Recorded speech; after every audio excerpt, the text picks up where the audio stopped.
I was talking to some American politicians yesterday, and a pollster who actually works for Biden, the Biden campaign, and what they were all kind of cautioning against, and these were Democrat politicians. They were cautioning against the sort of sugar rush that is clearly underway in the Democrat Party. The enthusiasm we were joking about right at the beginning of the podcast, the KHive, the excitement around of the younger Democrat activist base, that they now have a candidate who excites them. Obviously, women, African Americans, other people of color.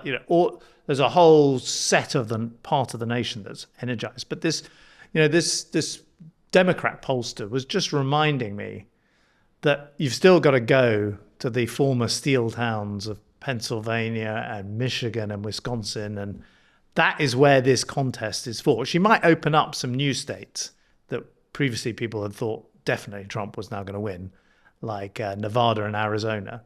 But fundamentally, what's called the blue wall, blue in America being the Democrat color, is the place where the battle's going to be fought. And, he was just offering a kind of reality check. And I thought it'd be interesting, wouldn't it? We could obviously speculate about American politics. We're both very interested, just to sort of think through, given our own experience of British politics, some of the challenges and questions that Kamala Harris now faces, such as, do you distance yourself, or how do you distance yourself from the person you've just replaced, Joe Biden? What does it mean that your supporter base is enthused? Does that matter ultimately in the contest? Is it okay she's had the coronation, or is that actually something she probably wants to avoid? Because you want to have seen to have sort of fought for the crown. And I thought maybe we should unpack it like that. It's interesting. Well, if you start off with the fighting for the crown, I mean, she has had a long track record of winning races. She has that combination of being both Democrat, but also a tough backstory in terms of the law, and doing some really quite unpopular things at times with her own base around kind of legal action she took when she was in California as a elected law officer. And then she was a candidate in 2020. But of course, in 2020, it didn't work out for her because they were choosing Biden. Biden was the guy to beat Trump. She then goes into to be vice president, which is kind of quite deferential and ribbon cutting and secondary. And so the enthusiasm is partly about a new candidate, but it's partly about her being released and returning to who she was in the past.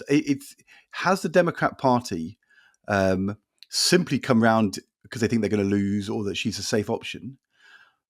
Or have they come around because they actually think that the person who they'd seen over the last 20 years is somebody who can be a good campaigner and who could win? And, as I said, they have hit the ground running very hard in the last 2 or 3 days. So to have contrived a divisive contest done anybody any good?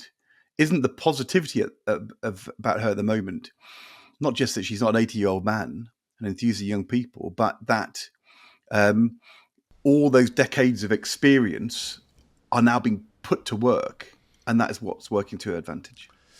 So it's interesting. Why did she get the coronation rather than the contest? And I think it's partly because I think the Democrat Party thought it would be too hard to unseat the obvious contender, i.e. the vice president, who's a woman and a person of color, and in the kind of politics of the Democrat Party, replacing her with a white man or even a white woman would have been kind of complicated. I think, however, you've also got to hand it to her that she moved very quickly. This didn't happen. Things in politics sometimes happen by accident, but luck favors the skillful. And she obviously has moved incredibly quickly with the support of Joe Biden, because the crucial thing was that Biden endorsed her right at the beginning. And then she got the Clinton endorsement. And interestingly, Obama held off and Nancy Pelosi, who we mentioned, held off, but they've all kind of come into line. And I think it's got to be a good thing, as you say. She's sort of a proven fighter. She's now come out of the shadow. For those who say it would be better for her and better for democracy that this, in fact, she had battled it out with some of these Democrat governors for the nomination. Forget it. In politics, it's about winning and getting over the line. And she can now, and the Democrat Party can now turn all of their attention on Trump rather than fight each other for 3 weeks. But the one thing which would have been disastrous for her, listening to today's program on Monday, and Justin Webb was speculating about whether it would be better for Kamala Harris, for Biden now to step down and give her the platform of the presidency to fight Trump. And that would be terrible for her for 2 reasons. One, because suddenly the charge that they all conspired to keep this guy president when he wasn't fit to do the job, and that's why he's now standing down, that would be stood up. And she doesn't want that charge from the Republicans and from Trump to land. But also her massive strength compared to Trump, and actually compared to Biden hugely, is she can now go absolutely hell for leather every day between now and the election on the campaign trail. And we know Biden couldn't do that, but we actually know Trump himself struggles to do lots of visits, not to do long rambling speeches. He is also, not a spring chicken campaigner. The last thing she needs to do is be encumbered by the presidency. So I would say being the anointed candidate through this sort of kind of acclaim, while at the same time not being put straight into the White House as president, that is the best combination for her. By the way, it's also a reminder of why people take the vice president job. So there's one of my favorite periods of American politics is the Johnson years, Lyndon Johnson. And, he gives up this incredibly powerful job as leader of the Senate for the vice presidency. And he's told by a former vice president that the vice presidency isn't worth a pitcher of warm spit. But he disagrees because he knows that something like 1 in 4 or 1 in 5 vice presidents become president. And so that, it's just worth observing why the vice presidency is so important, even in this situation, not just when a president's killed or dies.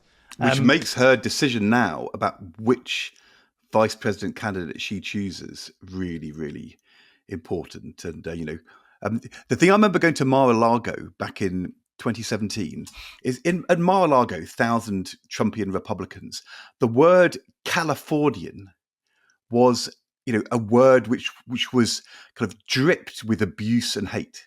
I mean, they really don't like Californians, the sort of the blue wall Trumpian Republican voter, and she is, a Californian, and so who she chooses will be important, and of course somebody to take on your mate JD Vance. Yes, and of course there are now questions in the Republican Party about whether. Obviously they didn't know. Well, maybe they should have anticipated that Biden was going to stand down. I mean, there's a kind of big question of how on earth Trump and the campaign did not anticipate this as something that might well happen. And Trump's going around saying he wants his money back, all the money he spent on attack ads on Biden. He's literally saying publicly, I want my money back. I'm going to sue them, which is kind of hilarious. But this point about her being Californian, it brings me on to the sort of second point, which is there is no doubt that she has massively enthused, as I said, the Democrat base. I was being told by my American friends the other day that 40,000 African Americans joined a conference call with her. And you can just see if you were a young activist, it's kind of, okay, going out and campaigning for Biden is one thing, but you can imagine how excited you would be if you were a 20-year-old foot soldier of the Democrat Party to go out and fight for Kamala. But she doesn't need more votes in California. She's already won California, as Biden had. And she doesn't need more votes in New York, and she doesn't need more votes in Chicago. She needs more votes in the Rust Belt and potentially in the new Southwest, places like Nevada. And so do you think, the enthusiasm of the supporter base can be a bit of a sort of red herring? It can make you as the candidate feel good. You can make your campaign think things are going well. There's clearly some benefit in having a more motivated, field army.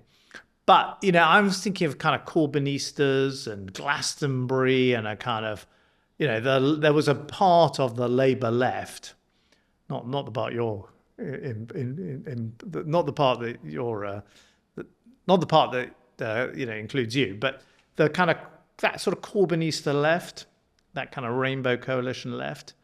They were all excited about Corbyn, and then but you take that message to Hartlepool, which is the kind of equivalent of Pennsylvania, and it goes down like a lead balloon. And, Trump is about to come after Kamala as being progressive and leftist and for identity groups and not for, he has obviously huge leads. Well, not obviously, so people may not know this, but he has big leads amongst men and he has big leads amongst white men. And he is going to kind of basically fire at like this woke woman, and he's so should the activists, should we read too much into the reinvigoration of the Democrat Party? Well, I think that will depend upon how she messages, how she positions herself in this campaign. I mean, she didn't do her first rally in New York or in California. It was in Milwaukee. Wisconsin being an absolutely must-win state for the Democrats. If they don't win Wisconsin and Michigan, they are in real trouble. And there was kind of enthusiasm and chanting. I thought she kept herself quite under control in her speech. She was stopping, allowing herself to sort of bobble over and join in with the enthusiasm of the crowd. And what she has to do is keep her her focus on what swings the swing voter in those states. And it helped Keir Starmer that he was having a fight with Jeremy Corbyn in the 2024 election campaign. That Jeremy Corbyn was standing as an independent. The fact that, as you said, that the whole Democrat establishment, including from the left, have come out in support of her is something she has to be wary of. But on the other hand, she ends the speech by saying, "We can win," and actually that sense of kind of optimism and belief that it can be done, which the crowd builds, that does have an impact upon the middle ground voter. They don't really want to vote for a loser.